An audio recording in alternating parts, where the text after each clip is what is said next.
লক্ষ কোটি মানুষের সামনেও আমি তো মনে করি সাহেব কেবলার একজন যোগ্য উত্তরসূরি বা এই মাসলাকের কোন স্তরের একজন যোগ্য কর্মী সে লক্ষ মানুষের সামনে দাঁড়াইয়া এই হকের পতাকা, হকের ঝান্ডা নিয়ে সে দাঁড়িয়ে থাকবে। সে মৃত্যুকে ভয় করবে না, কোন নিন্দুকের নিন্দাকে ভয় করবে না, কারো রক্তচক্ষুকে সে ভীত হবে না। কারণ আমার ভিতরে একটা স্পিড আছে, আমার ভিতরে কিছু মানুষের দোয়া আছে, তাওয়াজ্জু আছে। আমি ব্যক্তি ছোট হইতে পারি, কিন্তু আমি যার মতে চলছি সে আল্লাহ তাআলার কাছে অনেক প্রিয়। আমি ফুলতলি দরবারকে ভালোবাসি, এই মাসলাককে ভালোবাসি। আমার জীবন এবং মরণের পরেও এদেরকে আমার দোয়াগীর মনে করি। যে কারণেই, যে টানেই আমি আসতে চেষ্টা করি এ জায়গার বিভিন্ন প্রোগ্রামে। যেহেতু আসছি তাই আমাকে আসার সুযোগ করে দেওয়ার জন্য আমি কৃতজ্ঞতা জানাই আঞ্জুমানে তালামেজে ইসলামিয়ার দায়িত্বশীলদেরকে বা যারা আমাকে দাওয়াত দিয়ে আসছেন তাদেরকে। আমি তালামেজের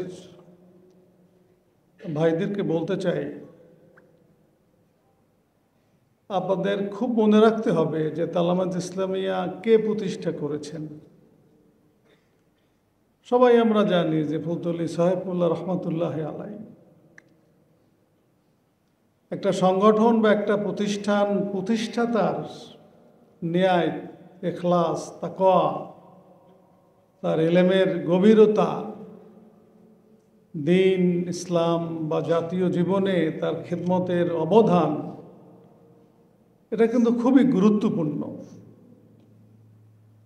এবং তার প্রতিষ্ঠিত সকল সংগঠন, সকল প্রতিষ্ঠান, তার সেই চিন্তা, তার সেই দর্শন, তার সেই তাকওয়া, তার সেই হুব্বে রসুল, এটা হৃদয় দিয়ে লালন করতে হবে বা লালন করেও আমি বলে মনে করি। সাহেব কেবলা রহমতুল্লাহ আলাইয়ের একটা বড় কারামত আমি দূর থেকে যেটা উপলব্ধি করি, যারা এই কাফেলায় কোনো না কোনোভাবে শরিক হয় এর ভিতরে উল্লেখযোগ্য অংশই এই কাফেলার সাথে কোনো না কোনোভাবে সম্পৃক্ততা থাকে।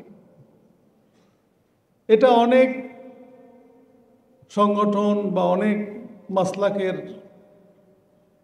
এই কৃতিত্বটা উল্লেখযোগ্যভাবে নেওয়ার অনেক সময় সুযোগ থাকে না। আমি মনে করি এটা সাহেব কেবলা রহমতুল্লাহ আলাইয়ের একটা কারামত বা তার ইখলাসের একটা প্রভাব। সেই সাথে আরও একটা বিষয় আমি একটু সচেতন করি বা আমার উপলব্ধিটা বলি, যেহেতু আমি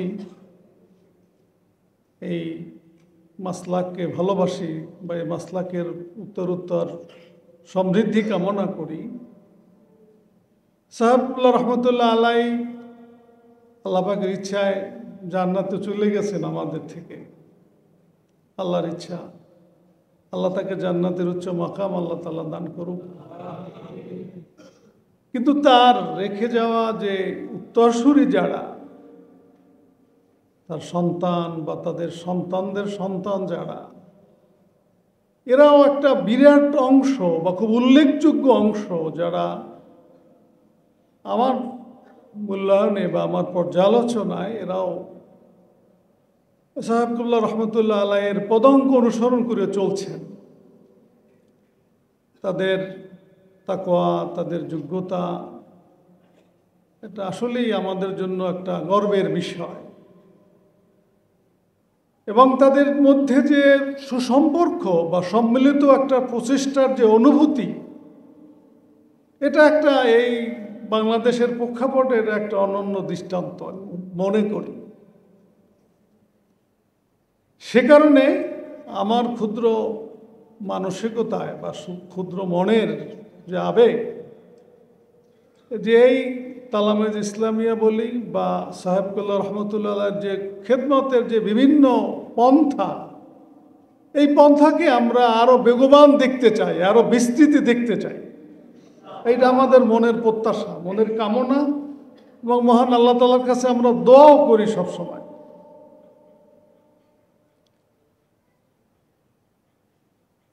আমাদের রেদওয়ান ভাই বলে গেছেন যে দেশের রাজনৈতিক বিশাল পরিবর্তন, পট পরিবর্তন, মিডিয়ার কারণে নানান বক্তব্য আমাদের কাছে আসে। অনেক বক্তব্যে আমরা আহত হই, কষ্ট পাই, আমরা প্রতিবাদ করি, প্রতিরোধ করতে চেষ্টা করি, বা ওর থেকে আমরা বিরত থাকার চেষ্টা করি। কিন্তু আমরা যাদেরকে হক মনে করি না, যাদের কর্মপন্থা দ্বারা দিন ও ইসলামের দেশ ও জাতির সত্যিকারের কল্যাণ কতটা অর্জিত হবে সেটা নিয়ে আমাদের মধ্যে প্রশ্ন আছে, তাদের কর্মতৎপরতার বিস্তৃতি, কর্মতৎপরতা এগুলো কিন্তু অনেক সময় আমাদেরকে ভাবাইয়ে তোলে। আমাদের কর্মতৎপরতা বা কর্মপদ্ধতি কিন্তু আরো বেগবান হওয়া দরকার। আমি হতাশা বলতেছি না বা নিরুৎসাহী করতেছি না, আশার জন্য বলতেছি। যেহেতু এই সংগঠনের যে প্রতিষ্ঠাতা বা এখন যারা এর পরিচালনা করেন, পরামর্শ দেন, তাদের প্রতি পূর্ণ আস্থা রেখেই আমি বলতেছি যে আরো বড় কিছু করা সম্ভব। আজকে জেলা সম্মেলন নিশ্চয়ই এই সিলেট পূর্বজনের জেলার সব উপজেলা বা থানার নেতৃবৃন্দ আছে, বা বাহির থেকেও আরো অনেকে হয়তো এখানে আছে। এটা প্ল্যান নিয়ে আগানো দরকার যে আগামী 5 বছরে কোথায় এই তালামেজ ইসলামিয়া যাবে। তালামেজ ইসলামিয়া থেকে কয়জন বুখারী, তিরমিজি পড়াবার মতো মুহাদ্দিস বের হবে, কয়জন সাহেব কিবলা রহমতুল্লাহ আলাইহির এই সিলসিলার মাসলাকের দাওয়াত দেওয়ার মতো তরিকার তারা কামিয়াবি অর্জন করবে, কতজন বিশ্ববিদ্যালয়ের শিক্ষক হইতে পারবে, কতজন সমাজের যে সেক্টরগুলো, এই সেক্টরে যদি আমরা অবশ্যই আমাদের স্বকীয়তা নিয়েই আমাদের ছড়িয়ে পড়তে হবে, আমাদের স্বকীয়তাকে বিসর্জন দিয়ে না।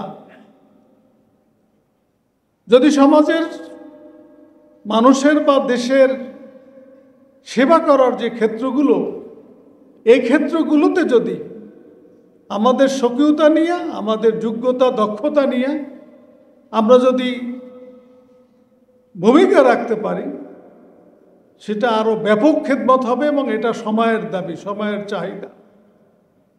অবশ্যই আমাদের স্বকীয়তা, আমাদের নীতি আদর্শ বিরোধী বা ভিন্ন কোনো চিন্তার প্রশ্নই আসবে না কোনো ক্ষেত্রেই। যেহেতু জেলা সম্মেলন, সাংগঠনিক মেধা জ্ঞান আমার সীমিত, কিন্তু সম্মেলনগুলোর উদ্দেশ্যই নিজের কর্মীদেরকে আমি মনে করি উৎসাহ সৃষ্টি করা, তাদেরকে দক্ষ করা, তাদের সামনে তাদের করণীয় নির্ধারণ করা, তারা নিরুৎসাহী না হয়, তারা অন্য কোনো কিছুতে বিভ্রান্ত না হয়, এগুলোই মূলত সম্মেলনের, সাংগঠনিক সম্মেলনের উদ্দেশ্য থাকে। কাজে আমি সেই ক্ষেত্রে মনে করি যে আগামী দিনে এই তালামেজ ইসলামিয়ার আরো ব্যাপক খেদমত বিভিন্ন অঙ্গনে আমরা প্রত্যাশা করি, কামনা করি। আল্লাহ তাআলা এই খেদমতকে সহজ করুক, আল্লাহ তাআলার কাছে এই দোয়া আমরা করি। কোনো চাকচিক্য বা কোনো আধিক্য দেখে আমাদের ভয় পাওয়ার কোনো কারণ নাই, আমাদের মধ্যে হীনমন্যতার কোনো কারণ নাই। মানুষের বড় শক্তি তার আদর্শিক শক্তি, তার আদর্শ হক কিনা, বা যে যাকে ফলো করে সেই আদর্শ অনুসরণ করছে, তার অবস্থানটা কি? সেই ক্ষেত্রে তো শতভাগ আমরা শক্তির অধিকারী, কোনো সন্দেহ নাই।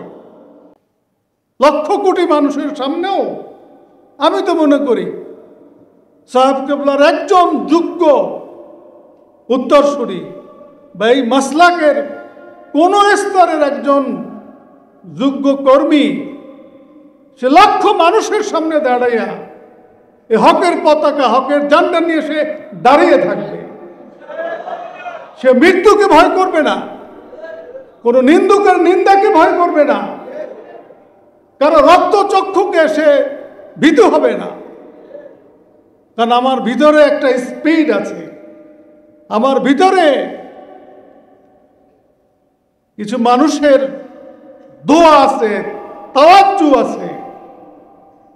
আমি ব্যক্তি ছোট হইতে পারি, কিন্তু আমি যার পথে চলছি সে আল্লাহ তাআলার কাছে অনেক প্রিয়, আল্লাহর কাছে অনেক মকবুল।